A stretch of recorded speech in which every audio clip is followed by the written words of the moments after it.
우리 또 왕 누나, 왕 언니 여현이가 얼굴에 또 비춰줘서 반갑네요. 여현이가 지금 또 그쵸, 입시 앞두고 바쁜데도 정말 신앙생활 또 그 어느 때보다 더 마음을 쏟는 것 같습니다. 칭찬하고 싶고 민재랑 그 누구야 저 효주 효주 얼굴은 이렇게라도 자주 볼 수 있어 좋고, 효주는 또 주중에 한두 번은 꼭 봐요. 어제도 봤어요. 어제도. 그래서 참 좋은데 다른 친구 얼굴들을 못 봐서 많이 이렇게 보고 싶습니다.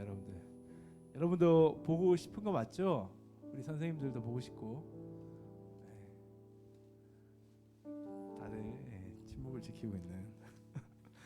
자, 이 시간은 우리 찬양 미랄이라는 찬양을 좀 할 거예요. 여러분 미랄 찬양 우리 형제 자매들 보고 싶습니다. 꼭 또 이게 목사님 같은 한 분이 계시네요. 친구들 중에도.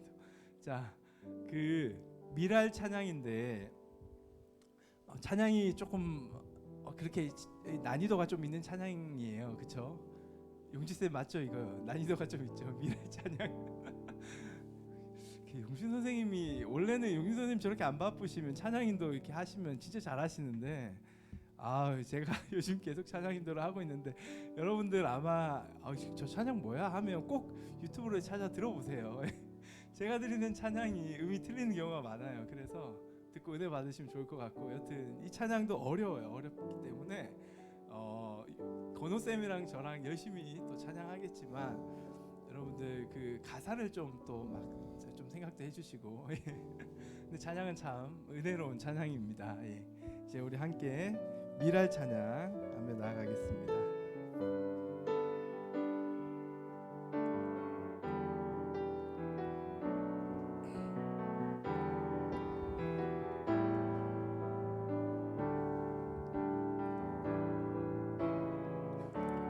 세상을 구원하기 위해 흘려야 할 피가 필요하다면 죄인을 대신하기 위해 희생의 제물 필요하시다면 내 생명 제단 위에 드리리. 주 영광 위에 사용하소서. 생명이 또 다른 생명 낳고 주님 볼 수 있다면 나의 삶과 죽음도 아낌없이 드리리. 죽어야 다시 사는 주의 말씀 믿으며 하나의 미랄 되어서 거지리니 예수님처럼 살아가게 하소서.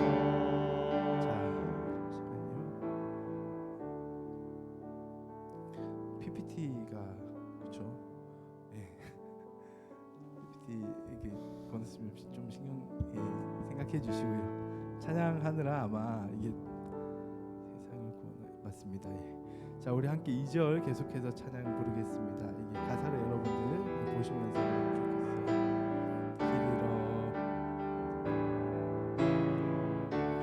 길 잃어 지친 양을 찾아 마음 상해 이리저리 헤매이는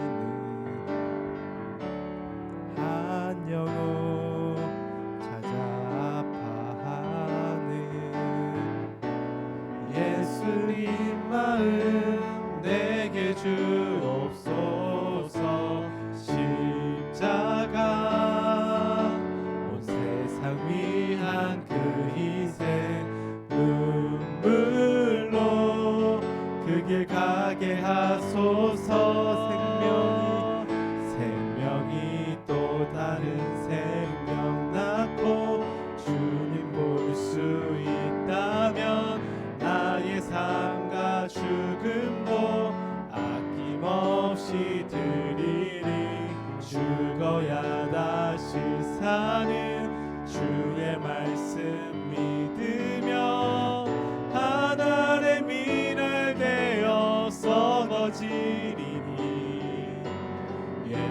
예수님처럼 살아가게 하소서. 생명이 또 다른 생명 낳고 주님 볼 수 있다면 나의 삶과 죽음도 아낌없이 드리리. 죽어야 다시 사는 주의 말씀 믿으며 하나님의 미랄 되어 썩어지리니 예수님처럼 살아가게 하소서. 생명이 또 다른 생명 낳고 주님 볼 수 있다면 나의 삶과 죽음도 아낌없이 드리리. 죽어야 다시 사는 주의 말씀 믿으며 하나님의 미랄 되어 썩어지리니 예수님처럼 살아가게 하소서. 네, 함께 기도하겠습니다. 주님, 우리가 찬양으로 고백했듯이 예수님처럼 살아가게 하소서. 참 어려운 일이고 힘든 길이지만 우리는 소망합니다. 우리를 위하여 생명을 다하신 예수 그리스도, 그분이 걸었던 그 길을 우리도 걸어가기를 원합니다. 이 시간 우리가 있는 그곳에 하나님이 지금 함께 하시오니 그 하나님을 느끼고 경험하는 시간 될 수 있도록 인도하여 주시옵소서. 우리 함께 이 예배를 위하여 함께 기도하며 나아가도록 하겠습니다. 하나님 감사합니다. 오늘도 우리를 붙들어 주심에 감사합니다. 우리가 있는 그곳에 하나님이 계신 줄 믿습니다. 주님이 우리와 함께 하십니다. 우리의 힘으로는 이 길을 걸을 수 없지만 예수님 그분이 함께 하시기에 주님 뒤따라가기를 간절히 구합니다. 이 예배를 통하여 하나님을 느끼기 원합니다. 주님이 내 삶 속에 살아계심을 경험하기 원합니다. 나와 함께 하시고 나를 일으키시고 나를 고치시는 놀라운 하나님의 역사를, 그 계획과 인도하심을 우리가 말씀을 통해 듣고 찬양을 통하여 하나님을 찬양하며 기도를 통하여 결단하며 주님과 교제하는 시간 되기 원하오니 성령님이여 붙드시고 인도하여 주시옵소서. 우리와 함께 하실 하나님을 찬양하며 오직 주님께 우리의 모든 시선을 집중할 수 있도록 인도하여 주시옵소서. 네, 오늘 예배를 위해서 우리 강정우 학생이 기도해 줄 텐데요. 우리 정우는 그 카메라를 좀 켜줄 수 있나? 네. 그래 정우야. 자, 우리 정우 학생이. 하면 되나요? 응? 하면 돼요. 내가 이제 그래. 우리 정우 학생이 그러면 기도함으로 우리 예배 또 계속해서 나아가도록 하겠습니다. 하늘에 계신 하나님 아버지요. 일주일 한 주 동안 우리를 이렇게 또 지켜주시면 감사합니다. 한 주 동안 게을렀던 삶을 모두 깨합니다. 저희 집에 다써 주시옵소서. 남은 한 주 동안 주님이 생각하시기에 옳은 삶을 살아갈 수 있도록 도와주시옵소서. 삶을 살아갈 때 하나님이 심판하시는 세상의 소망을 품고 구원을 외치는 우리 모두가 될 수 있도록 도와주시옵소서. 목사님이 설교하실 때 하나님을 더욱더 깨닫고 경험하는 우리 모두가 될 수 있도록 도와주시옵소서. 예수 그리스도의 이름으로 기도드렸습니다. 아멘.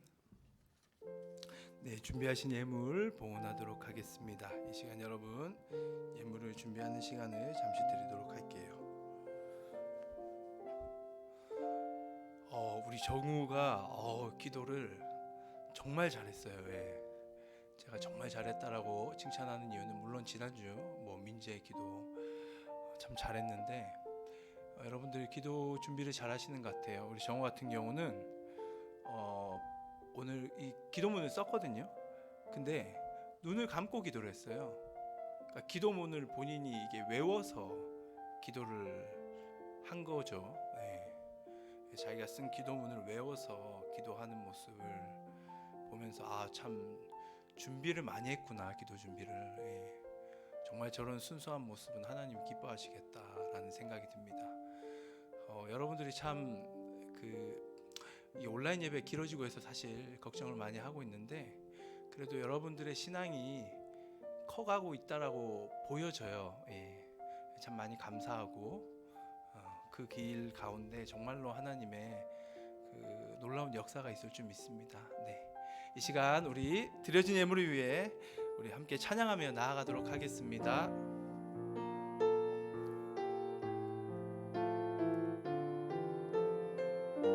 나는 하나님을 예배하는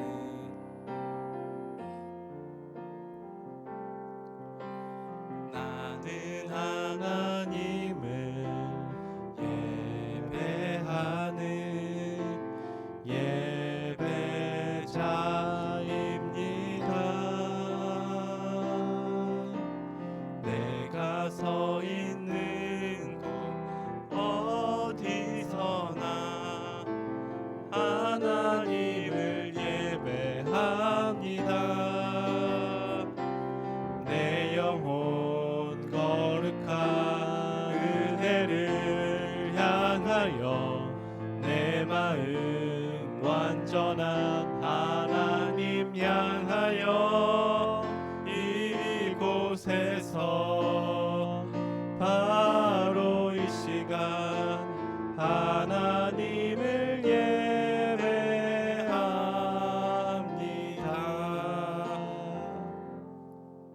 드려진 예물을 위해 기도하겠습니다. 모든 것이 하나님의 것임을 고백합니다. 이 예물 구별하여서 하나님 앞에 드립니다. 온라인 상황 가운데 성경책에 헌금을 끼워서 하나님 앞에 드리고 이 예물을 이후에 교회당에 나와 주께 올리기를 원합니다. 이 모든 과정 선하게 인도하여 주시고 우리가 드린 예물을 구별하여 주님 원하는 곳에 사용하여 주시옵소서. 무엇보다 우리의 몸과 마음을 주께 바치기 원하오니 인도하여 주시옵소서. 예수 그리스도 이름으로 기도드립니다. 아멘. 네, 이번 주 금주의 말씀입니다. 요한복음 13장 34, 35절, 요한일서 3장 18절이에요. 우리 함께 한 목소리로 읽겠습니다. 시작. 새 계명을 너희에게 주노니 서로 사랑하라. 내가 너희를 사랑한 것 같이 너희도 서로 사랑하라. 너희가 서로 사랑하면 이로써 모든 사람이 너희가 내 제자인 줄 알리라. 아멘. 요한일서 3장 18절 시작. 자녀들아, 우리가 말과 혀로만 사랑하지 말고 행함과 진실함으로 하자. 아멘. 좀 길긴 하지만 여러분들 암송할 수 있는 말씀이니까요. 또 한 주간도 이 말씀 계속해서 반복적으로 읽어보시길 바래요. 자, 오늘 우리에게 주시는 주일 말씀이에요. 네, 같이 보겠습니다. 예레미야서 31장 27절 34절입니다. 예레미야 31장 27절부터 34절 말씀. 네, 예레미야서 말씀을 계속 보고 있습니다.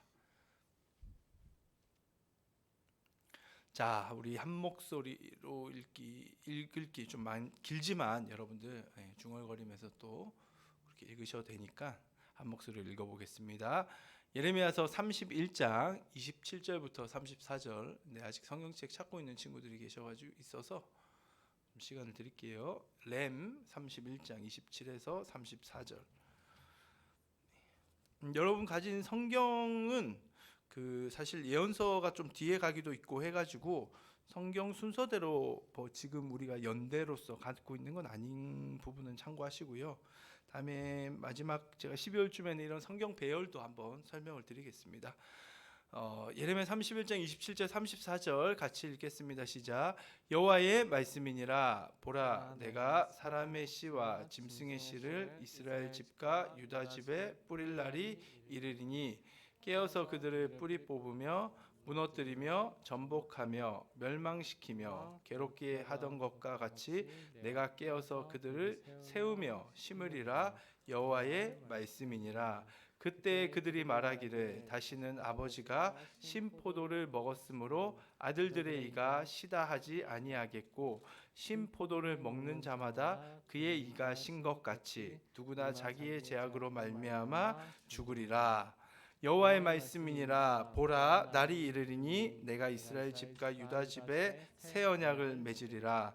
이 언약은 내가 그들의 조상들의 손을 잡고 애굽 땅에서 인도하여 내던 날에 맺은 것과 같지 아니할 것은 내가 그들의 남편이 되었어도 그들이 내 언약을 깨뜨렸음이라. 여호와의 말씀이니라. 그러나 그날 후에 내가 이스라엘 집과 맺을 언약은 이러하니 곧 내가 나의 법을 그들의 속에 두며 그들의 마음에 기록하여 나는 그들의 하나님이 되고 그들은 내 백성이 될 것이라. 여호와의 말씀이니라. 그들이 다시는 각기 이웃과 형제를 가르쳐 이르기를 너는 여호와를 알라 하지 아니하리니 이는 작은 자로부터 큰 자까지 다 나를 알기 때문이라. 내가 그들의 악행을 사하고 다시는 그 죄를 기억하지 아니하리라. 여호와의 말씀이니라. 아멘. 제목을 보겠습니다. 예언가 예언자란 제목이에요. 예언가 예언자. 네, 우리 계속해서 그 예레미야 말씀을 보고 있는데요. 지난주에 그 하나냐라는, 그렇죠? 하나냐라는 여러분들 그 거짓 예언자에 대한 이야기를 같이 들어보았을 것입니다. 네, 하나냐라는 거짓 예언자가 지난주에 이제 등장을 하는데 이 거짓 예언자가 예언을 했던 그때, 그러니까 거짓 예언자로 이제 예레미야서에서 몇 명이 등장을 해요. 근데 대표적으로 이제 하나냐라는 사람이 이 거짓 예언자를 가장 대표하는 인물로서 이제 한 장을 할애해 가지고 그 사람과 예레미야의 대결을 이제 예레미야서가 보여주고 있습니다. 이 하나냐라는 사람이 활동했던 시대는, 그러니까 하나냐가 활동했다기보다 예레미야가 활동했던 시대에 하나냐가 예레미야에게 어떻게 보면 대결을 신청하고 예레미야를 이렇게 그 책망했던, 너의 예언은 틀렸다라고 막 모든 사람들 대중들 앞에서 그렇게 막 지적했던 그때는 사실 바벨론이라는 나라가, 그렇죠? 바벨론이라는 나라가 이미 그 여호야긴이라는 그 유다 땅의 왕을 포로로 잡아갔을 1차 포로가 있은 이유였어요. 조금 더 이제 여러분들 좀 예레미야서에 대한 이야기를 좀 드리면, 예레미야가 활동했을 때 총 2번의 포로로 끌려가는 그러한 어떤 나라의 재앙이 일어나게 됩니다. 그 첫 번째 재앙이 주전 597년 8년에 일어나는데, 이때 여호야긴이라는 왕이 잡혀가요. 그러니까 유다의 왕이 잡혀가는 거죠. 그리고 왕을 잡아갈 때 왕만 잡아가지 않고 많은 지도층의 사람들, 소위 그 기득권층 1등 시민이라고 불렸던 당시에 유다 땅에서 그 사람들을 함께 데려갑니다. 포로로 끌고 가요.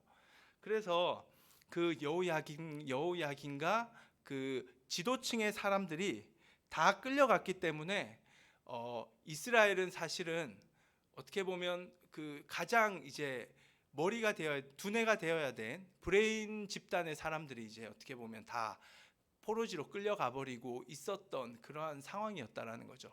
그러한 상황에서 바벨론이 계속 강성할 거라 생각했는데 이 바벨론의 강성함이 잠시 꺾였던 시기가 있습니다. 예.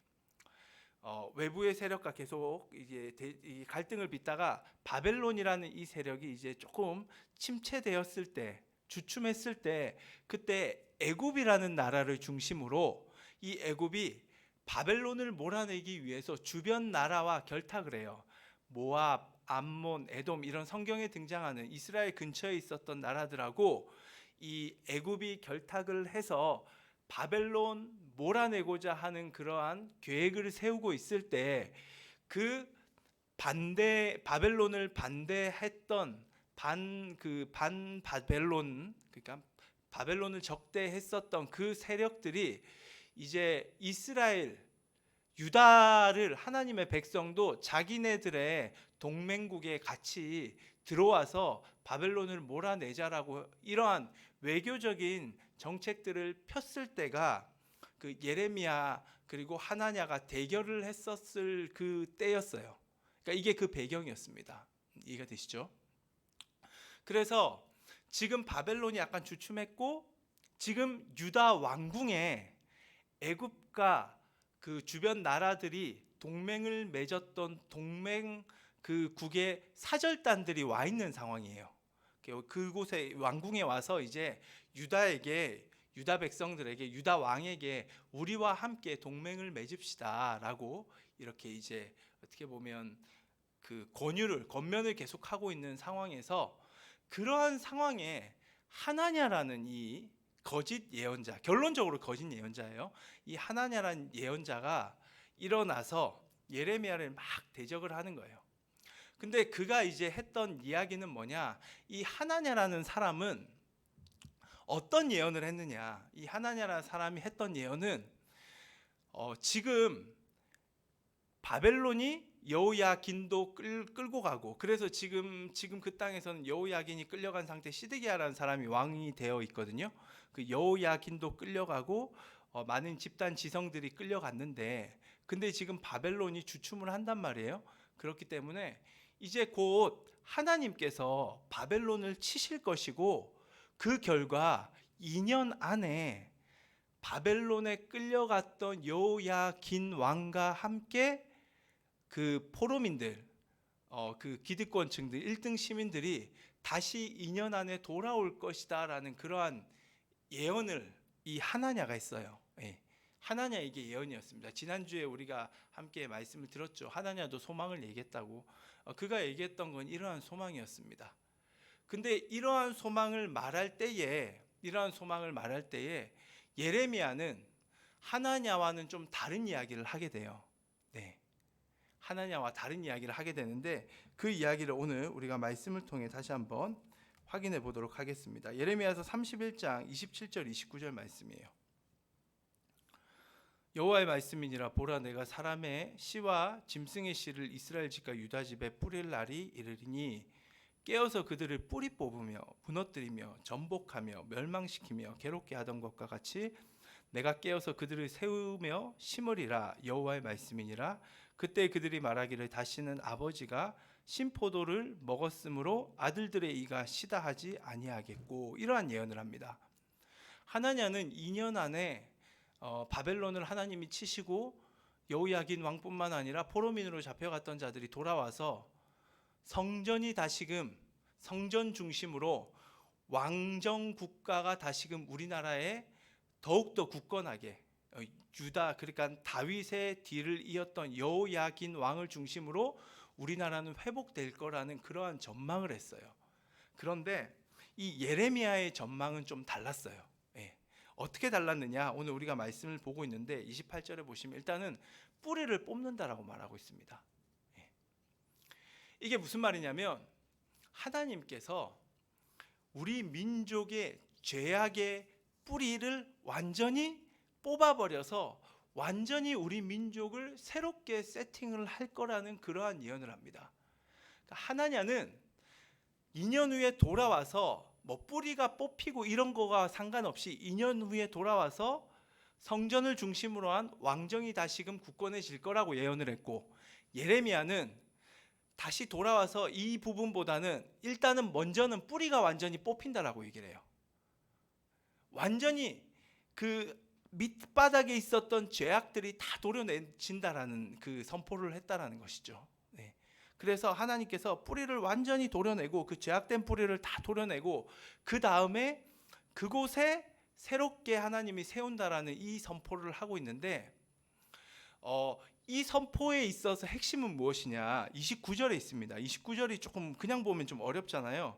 그때 그들이 말하기를 다시는 아버지가 신포도를 먹었으므로 아들들의 이가 시다하지 아니하겠고 라고 얘기를 하거든요. 아버지가 신포도를 먹으면 아들들의 이가 시대요. 이게 무슨 말이냐면 조상들의 죄악, 그들의 혼합주의, 우상을 섬기고 하나님의 정신을 따르지 않았던 그 모든 조상들의 죄악이 이것이 지금 살아가고 있는 유다 백성에게 영향을 미쳤고, 그래서 조상들로부터 시작된 죄악의 영향이 지금 예레미야 시대의 유다 백성들의 죄악을 만드는데 큰 영향을 미쳤기 때문에, 그렇게 영향을 미쳤던 조상들의 죄악을 도려내겠다라는 거예요. 쉽게 얘기해서 이제는 유다 백성이 조상들에게 영향을 받았던 죄악과는 무관한 새로운 유다 백성이 될 수 있도록 뿌리를 뽑겠다라는 것이 하나님이 예레미야를 통해 하신 회복의 말씀입니다. 저는 지금 이 예레미야의 회복의 그 메시지가 지금 이 시대를 살아가는 우리가 들어야 될 회복의 메시지라고 생각을 해요. 우리는 회복하면 하나냐처럼 그저 잃어버렸던 왕정이 회복되고 끌려갔던 포로민들이 다시 돌아오는 것 정도로 생각을 합니다. 하지만 하나님의 회복은 그것이 아니라는 거예요. 사실은 우리 한국의 교회가 굉장히 크게 부흥을 단시간에, 굉장히 짧은 시간에 부흥을 한 것이 사실이에요. 그렇죠? 1907년에 평양 대부흥이라는 엄청난 부흥의 불길이 있었고, 그때 정말 하나님 앞에 그 교회에서 중직자로 있었던 많은 분들이 정말 뜨겁게 회개하면서 한국 교회가 그것을 시발점으로 해서 일어났습니다. 그래서 그 이후로 성장 가도를 달렸어요, 정말로. 그래서 지금 이 많은 성도들, 그 짧은 시간에 이 정도로 교회가 성장한 것은 세상에서 찾아보기 어려운 그러한 한국 교회의 성장의 모습이에요. 그렇게 성장했는데, 성장만 했으면 참 좋은데 그 이면에는 정말로 교회에 많은 제약들이 있었던 것도 사실입니다. 네. 진짜 여러분들에게는 사과의 말씀을 드리고 싶어요. 여러분들의 부모님, 그리고 그 부모님의 부모님, 그러니까 여러분들의 그 성경에서 말한 조상들, 부모님부터 이후에 다음 기성세대들, 그 윗세대들의 그 신앙에 있어서 정말로 하나님 앞에서 보이지 말았어야 될 행동을 보인 부분도 참 많습니다. 그래서 기성세대와 조상들의 그 죄악된 모습들이 지금 사실은 세상의 지탄을 받고 있는 이러한 결과로 나타난 것도 부인할 수 없는 사실이라고 생각이 됩니다. 그런데 세상으로부터 지탄만 받으면 다행인데, 사실 이러한 기성세대, 지금까지 엄청난 성장 가도를 달렸지만 그 안에서 속이 썩어 있었던 그러한 기성세대와 조상들의 죄악이 여러분들에게 영향을 미쳤다라는 것이 정말로 안타까운 사실이에요. 네. 이건 정말 부인할 수 없어요. 여러분들이 지금 예배드리는 태도 있죠, 그렇죠? 정말로 여러분들은 디지털 세대예요. 온라인 예배가 되면 가장 먼저 여러분들은 적응이 가장 빠를 것이다라고 많은 사람들은 예측을 했어요. 오히려 어른들, 디지털 세대가 아닌 우리 기성세대들, 그분들 60대 이런 분들은 예배에 적응하기가 참 어려울 거다라는 전망을 했는데 결과는 정반대입니다. 지금 가장 온라인 예배를 잘 드리는 분들은 60대층이세요. 그분들 지금 다 배웠어요. 그리고 주일이면 가장 집중을 잘하세요. 그런데 예배가 가장 되지 않는 이유, 그 층이 있다면 청소년층입니다. 여러분들이에요. 네. 다 지금 망가지고 있어요. 사실 지금 여러분들의 태도가 전부라고 말할 수는 없지만, 지금도 여러분들이 지금 예배 드리는 태도가 하나님 보시기에 정말 기뻐하시는 태도다라고 말할 수 있는 친구들이 여기서 몇 명이나 될지 사실은 우리는 의문을 가질 수밖에 없죠. 그렇죠? 그런데 이렇게 예배가 바뀌면서 우리 청소년이니까 그런 거죠, 이게 아니에요. 여러분들, 지금 여러분들의 그러한 잘못된 어떤 모습과 태도는 여러분들만의 책임이라고 말하기에는 부족합니다.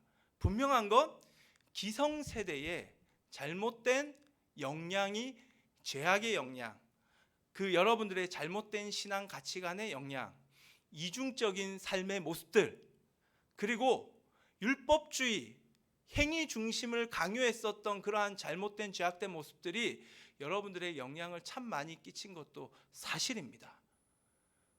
저는 그거는 절대로 부인할 수 없다고 생각해요. 왜냐하면 요즘 진짜 학부모님들 그리고 지금까지 사역을 하면서 많은 이제 저를 뿐만 아니라 기성세대를 만나면서 제 자신도 돌아보거든요. 참 많이 잘못 생각한 것들이 많았구나. 참 많이 내가 하나님의 정신을 담지 못했던 모습들이 참 많았고 우리가 그런 모습을 보이고 있구나라는 것을 많이 요즘은 보고 있어요.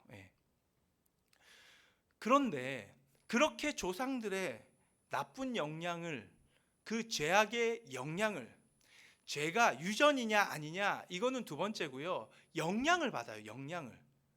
이 영향이 여러분들에게 받아졌는데 이제 여러분들이 성장을 하기 위해서는 그럼 어떻게 해야 돼요? 그 죄악된 영향을 도려내야 되잖아요. 근데 그게 말처럼 쉽습니까? 그렇죠? 뭘 알고 뭔지도 알지도 못하고 영향을 받았는데 그걸 어떻게 찾아가지고 다 도려내겠어요? 그러니까 이거는 사실 해결하기 불가능한 일과 같습니다. 쳇바퀴가 계속 도는 거예요. 계속 순환되는 거예요. 여러분들이 또 여러분들의 자녀 세대에 또다시 영향을 미치겠죠. 그런데 예레미야가 전했던 이 회복의 메시지는 정말 실로 놀라워요. 그거를 하나님께서 끊겠다라는 거예요. 그 조상들로부터 받았던 죄의 악령약을 완전히 뿌리 뽑고 이걸 끊어버리고 너희들을 새롭게 탄생시키겠다라는 거죠. 영양과는 전혀 무관한, 여러분들 부모님 중에서는 믿는 부모님도 계시고 안 믿는 부모님 계세요. 그렇죠? 믿는 부모님은 믿는 부모님대로 악한 영향을 미치는 부분들이 있고요. 안 믿는 부분은 안 믿는 부분대로 있습니다. 어떻게든 우리가 받았던 그 영향을 하나님은 끊어버리고 새롭게 세팅을 해가지고 완전히 새로운, 그것과는 무관한 회복된 하나님의 백성으로 다시금 일으키겠다라는 것이 예레미야의 선포였습니다. 하나냐의 선포와는 질이 달라요.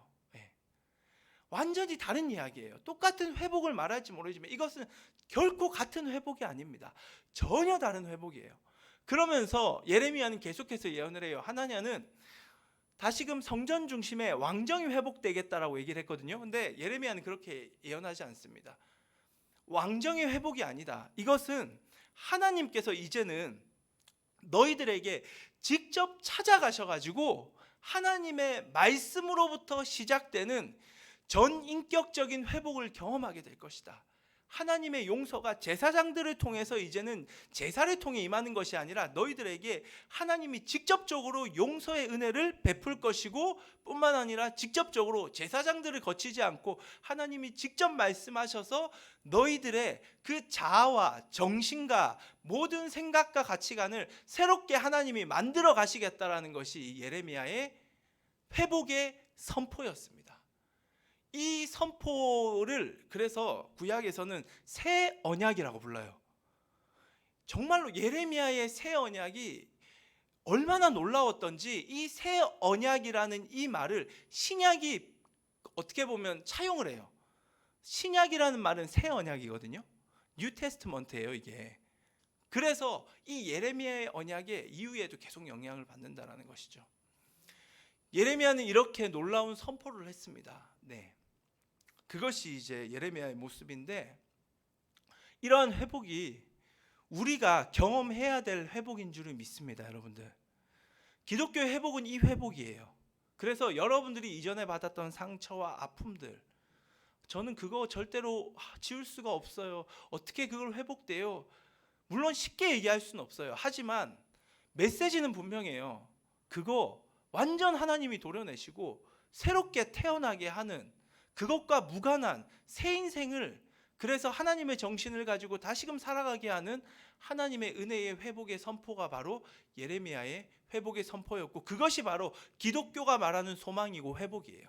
예수님을 믿는 자가 누리게 되는 회복의 은총의 은혜입니다. 그렇다면 하나냐와 예레미야가 무엇이 달랐기, 그들이 도대체 어떤 차이를 가지고 있었기 때문에 한 사람은 왕정이 세워지고 좋아 보이지만 그 인간적으로 보이는 거짓 예언을 했고 한 사람은 정말로 하나님의 역사의 그 예언, 참 예언을 했는가라는 것을 우리가 오늘은 조금 살펴보며 예언과 예언자의 관계에 대해서 우리가 조금 더 살펴보도록 하겠습니다. 먼저 하나냐라는 사람이 예언한 것은, 하나냐는 무턱대고 예언한 건 아니에요. 하나냐라는 이 사람은 시대의 흐름을 읽었습니다. 진짜 읽었어요. 세상이 어떻게 변화되어 가는지를 보았습니다. 나름 굉장히 똑똑한 사람이에요. 이 하나냐는 왕궁에서 예언했던 왕궁 예언자였어요. 소위 말하는 주류 예언자입니다. 주류 예언자. 근데 이 하나냐는 지금 왕궁에서 돌아가는 지금 유다 땅의 이 주변 국가들의 이 흐름을 보니까 바벨론은 막 침체되어 가고 애굽을 중심으로 한 반바벨론 동맹국들이 막 일어나는 거예요. 이 모습을 지금 본 거예요. 그러면서 세상이 바뀌겠구나, 세상은 이렇게 흘러가겠구나 라고 그 통찰을 가지고 지금 그 바벨론이 2년 안에 무너져서 포로민들이 돌아올 거다, 여호야긴 왕도 돌아올 거다라고 그렇게 예언을 했던 거예요. 근거 없는 예언은 아닙니다. 그런데 세상을 통찰하는 그 통찰력만 가지고는 안 된다라는 거예요. 그것이 하나님의 역사를 끌어가는 리더의 자질로서는 부족합니다. 여러분들이 정말로 공부에 최선을 다하고 있고 나름 여러분들이 앞으로 전공할 전문 분야에 최선을 다하지만 그것만 가지고는 절대로 이 시대를 이끌어가는 차영지가 될 수 없다라는 것을 우리는 하나냐의 예언을 통해 보게 됩니다. 어떤 사람들이 그러죠. 그리스도인은 삶이니까요. 그러니까 공부에 최선을 다하는 거죠. 공부가 하나님께 영광이죠. 뭐 내가 하는 일에 최선을 다하는 거, 물론 그거 강조해야 돼요. 맞죠? 그런데 그것만을 강조해 가지고는 안 된다라는 거예요. 그럼 예레미야는 어떻게 달랐느냐? 예레미야는 예루살렘에 있었던 예언자가 아닙니다. 예루살렘에서 한 5km 정도 떨어져 있었던 변방에 있었던 비주류 예언자였어요. 그는 왕궁 예언자가 아니었어요. 예레미야는 하나냐보다 세상의 흐름을 이해하는 것은 느렸습니다. 당시에는 인터넷이나 신문이 없죠. 그렇기 때문에 시대가 변하는 걸 빨리빨리 파악하지 못했어요. 물론 세상을 알기 위해 최선을 다했겠죠. 예언자는 당연히 세상을 바라보는 자들이니까. 하지만 하나냐와 비교했을 때는 부족했습니다. 그런데 이 예레미야는 하나님과 교제했다라는 것, 하나님과 친밀하게 교제했다는 것이 그의 특징이었어요. 이것이 하나냐와의 차이입니다. 그런데 여러분, 그럼 하나냐는 교제 안 했겠습니까? 저는 하나냐도 하나님을 찾았다라고 저는 생각을 해요. 근데 예레미야의 교제는 달랐어요. 이걸 여러분들이 보셔야 됩니다. 그 하나님과의 교제를 너무 이론적으로 생각해요. 아닙니다. 예레미야를 보면 하나님의 교제가 얼마나 실질적이고 얼마나 이러한 모습인가를 우리는 알게 되는데, 예레미야가 했던 하나님의 교제의 모습을 한번 볼게요. 예레미야서 15장 18절 말씀 한번 보겠습니다. 예레미야 15장 18절 말씀. 자, 같이 한번 읽어볼까요? 예레미야 15장 18절 말씀. 예레미야는 이렇게 교제했는데요. 시작. 나의 고통이 계속하며 상처가 중하여 낫지 아니함은 어찌 됨이니까. 주께서는 내게 대하여 물이 말라서 속이는 시내 같으시리까. 예레미야 15장 18절, 그렇죠? 낫지도 않는다. 속이는 시내 같다. 쉽게 얘기해서 하나님한테 하나님 속이는 자이십니다. 당신은, 조금 심하게 얘기하면 당신은 사기꾼입니다 라는 얘기를 하는 거예요. 지금 이 예레미야의 교제였어요. 여러분들, 이렇게 교제하면 안 되는 거 아니에요? 어떻게 하나님한테 사기꾼이라고 해요? 어떻게 그런 말을 할 수 있죠? 예레미야라는 사람은 모세처럼 부름을 받았어요. 이 사람이 1장에 보시면 특징이 모세와 같은 예언자로 부름을 받거든요. 여러분, 모세의 삶을 여러분들 이전에 우리 많이 들었죠. 모세의 삶은 참, 모세는 위대한 예언자요, 리더 맞습니다. 지도자. 그런데 이 모세의 삶은 정말 만만치가 않았어요. 모세는 정말로 매 순간 백성들로부터 배척당하고 비난받았습니다. 나중에는 얼마나 배척 비난이 심했는지 정말로 모세를 그 자리에서 끌어내리려고 직접적으로 막 쿠데타까지 일어났거든요.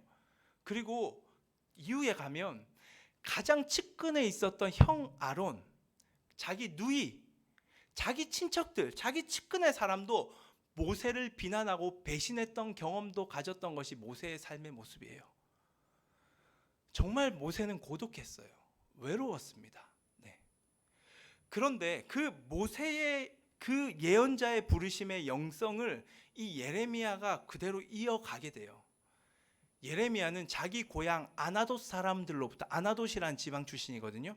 자기 고향 사람들한테 버림받아요. 모세랑 똑같이 자기 친척들한테도 예레미야는 버림받습니다.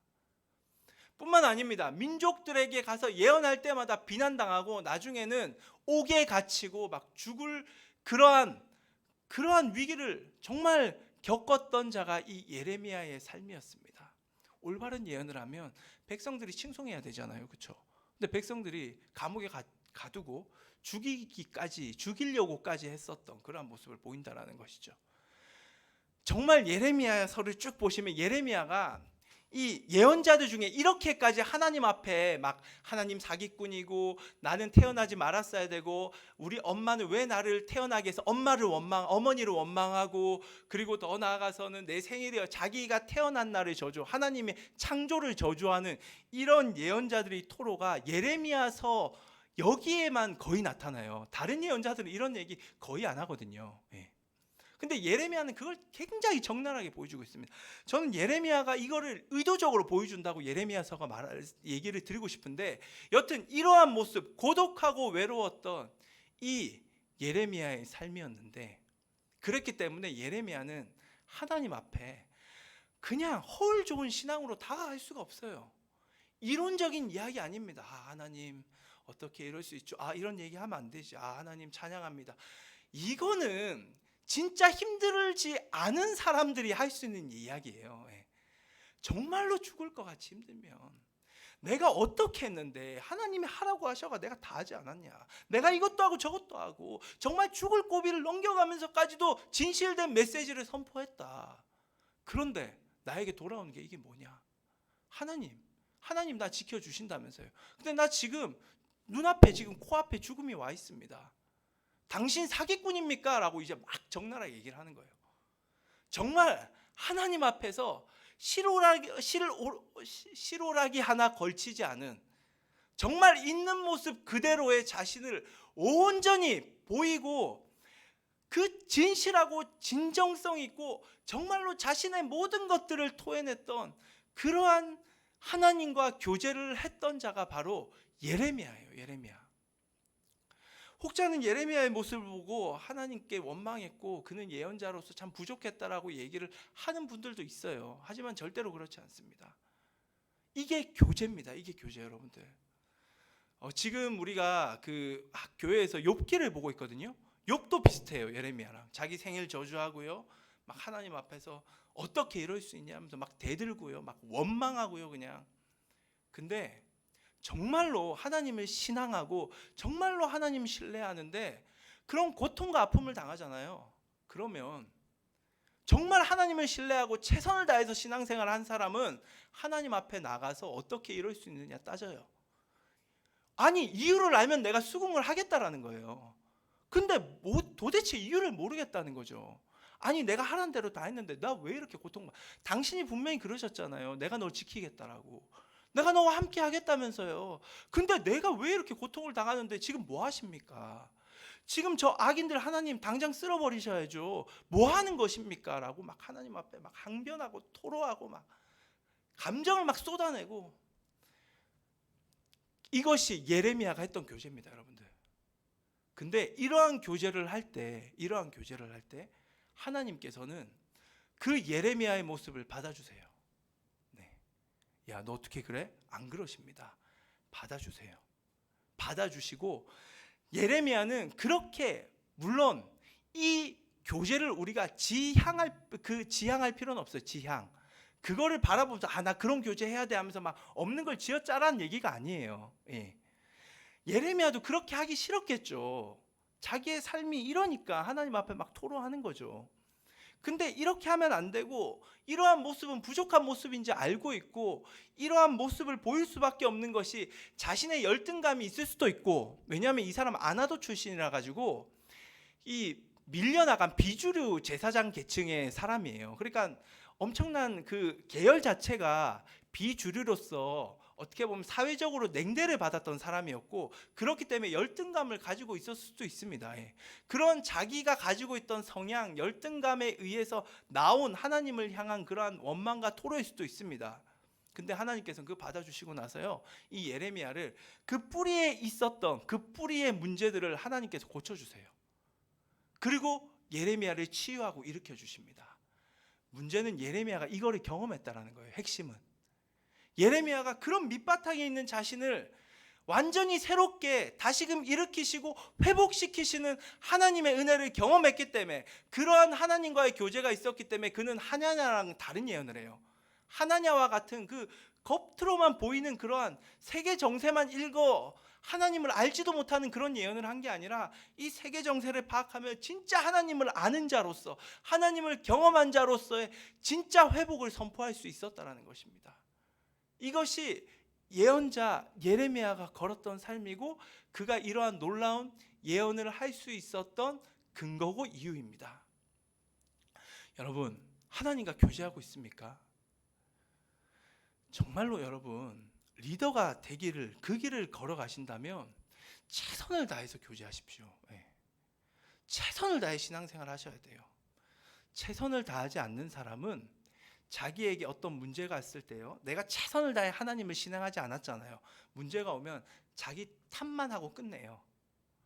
어떤 사람 이런 얘기를 해요. 뭐 문제가 생겼을 때 먼저 자기 죄를 돌아봐야 된대요. 그래서 없는 죄를 끄집어내는 사람도 저는 봤습니다. 저도 예전에 그랬어요. 사실은 그게 최고라고 생각했어요. 무조건 죄만 생각해내면 된다고 생각했어요. 근데 그거는 올바른 모습 아니에요. 여러분들, 최선을 다해 신앙생활한 사람은 하나님 앞에 서죠. 그러면 하나님, 내가 최선을 다했는데 내가 도대체 뭐가 문제냐라는 거죠. 아니, 알려주시면 내가 고치겠다고. 근데 알려주지도 않고 침묵하시면서 계속적으로 고통받고 있는 이 상황 가운데 나는 어떻게 해야 되냐고 하나님 앞에 물어야죠. 따져야죠. 이건 내가 잘못했지. 아닙니다. 그거는 최선을 다하지 않는 사람들이 워낙 최선을 다하지 않으니까 그런 생각을 하는 거예요. 근데 최선을 다한 신앙인들은 절대 그런 생각 안 해요. 자기를 돌아보겠죠. 근데 정말로 하나님 앞에 최선을 다하는데 부족한 것이 있어도 나의 나름대로 정말 노력했는데 하나님 뭐냐고 알려달라고 그러면서 알려주지 않은 하나님을 향하여 어떻게 그럴 수 있냐면서 항변도 하고 막 때로는 원망도 하게 되고, 막 원망을 안 해야겠지만 안 한다고 안 해집니까 그게. 그래서 뭐 하나님 원망하면 기도하면 안 돼. 저는 이런 이론적인 얘기를 하시는 분들을 얘기를 들어보면 그런 신앙의 잘못된 말들이 여러분들에게 영향을 다 끼쳐가지고 여러분 뭐 하면 하나님께 원망하면 죄라고 생각하고 막 그것도 안 하려고 하고, 모든 것들이 이게 하향평준화 돼가지고 있는 모습을 보면 참 안타깝습니다. 그거 아니에요. 교제는 그런 거 아닙니다. 여러분들, 사람과 사람이 만나도 여러분 어머니 아버지한테 한 번도 원망 안 하셨어요? 한 번도 대들어보지 않았어요? 엄마 아빠 신뢰 안 합니까 여러분들? 아니잖아요.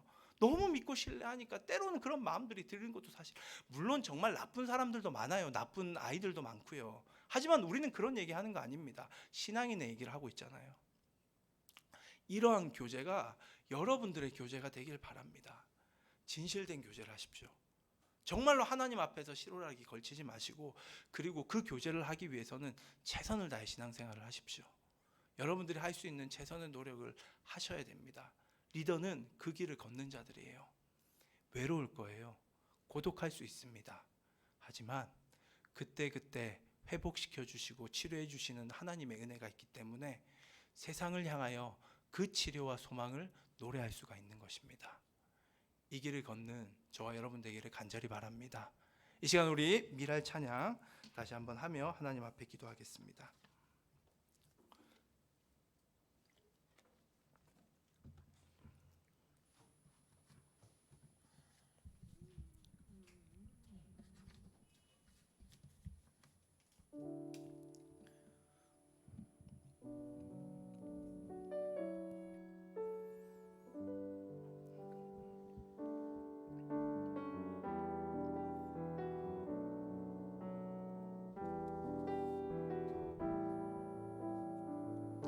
세상을 구원하기 위해, 세상을 구원하기 위해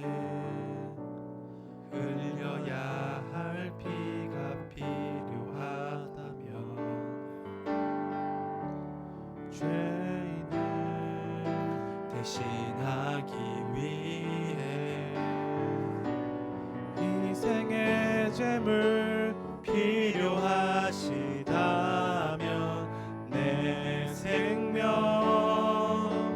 제단 위에 드리리. 주 영광 위에 사용하소서. 생명이 또 다른 생명 낳고 주님 볼 수 있다면 나의 삶과 죽음도 아낌없이 드리리. 죽어야 다시 사는 주의 말씀 믿으며 하늘의 미랄 되어 썩어지리니 예수님처럼 살아가게 하소서. 길 잃어 지친 양은 길 잃어 지친 양을 찾아 마음 상해 이리저리 헤매이는 한 영혼 찾아 아파하는 예수님 마음 내게 주옵소서. 십자가 세상 위한 그 희생 눈물로 그 길 가게 하소서.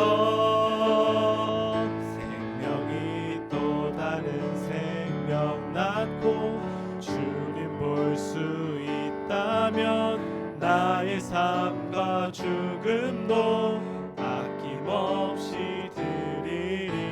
죽어야 다시 사는 주의 말씀 믿으며 하늘의 미랄 되어 썩어지리니 예수님처럼 살아가게 하소서. 예수님은 하나님과 진정한 교제를 했습니다. 그분은 십자가 앞에서 주여 원하온대 바라옵기는 이 잔을 내게서 옮겨달라고 하지만 내 뜻대로 말고 주님 뜻대로 하시옵소서라고 기도했던 예수님의 모습, 이거 제발 좀 치워달라고 그렇게 하나님 앞에 자기의 심정을 다 토로했던 분이십니다. 여러분, 여러분들의 마음을 토로하는 것이 기도예요. 그것이 교제입니다. 거기서부터 시작하셔야 돼요. 껍데기, 허울, 그 어떤 것도 걸치지 마시고요. 하나님은 우리의 뿌리를 다 아십니다. 다 토로하십시오. 그리고 하나님 앞에 나가시면 진정한 교제의 기쁨을, 그 길을 여러분들 걸어가실 줄을 믿습니다. 우리 함께 이 시간 하나님, 우리도 정말로 하나님 앞에서 우리 모든 것들을 다 드러내는 그러한 교제하기 원합니다. 인도하여 달라고 받은 말씀 붙들고 기도하며 나아가겠습니다. 하나님 감사합니다. 예수님이 걸은 그 길이 무엇입니까? 그저 허물 좋은 그런 모습이 아닙니다. 나를 감추는 모습도 아닙니다. 주님 앞에 자신의 모든 것들을 드러낼 수 있는 그러한 우리 아이들 되게 하여 주시옵소서. 주님과의 교제가 시작되기 원합니다. 이론적인 교제가 아니라 진짜 교제가 시작되기를 원합니다.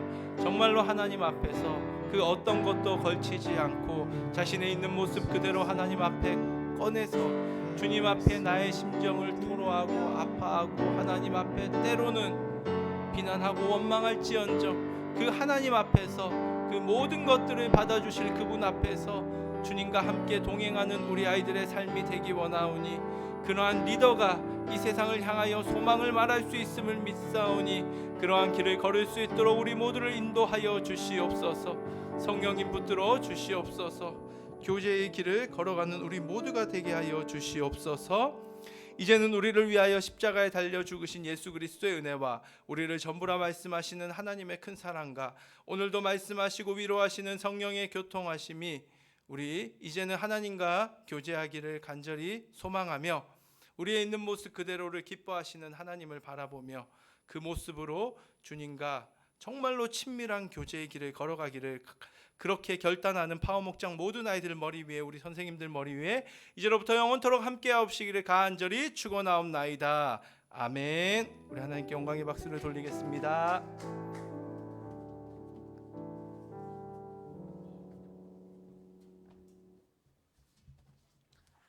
화목장 온라인 예배에 오신 여러분들 주님의 이름으로 축복합니다.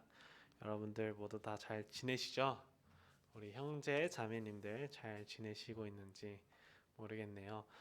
여러분들 요새 비가 많이 내립니다. 비가 내리는 와중에도 여러분들 시험 공부 파이팅 넘치게 하시고 잘 보시기 바랍니다.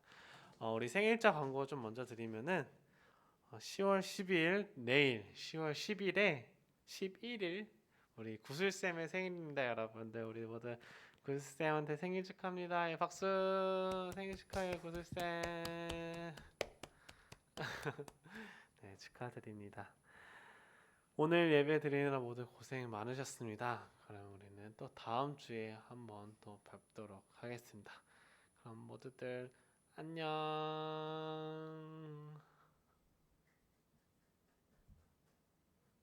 고생하셨습니다.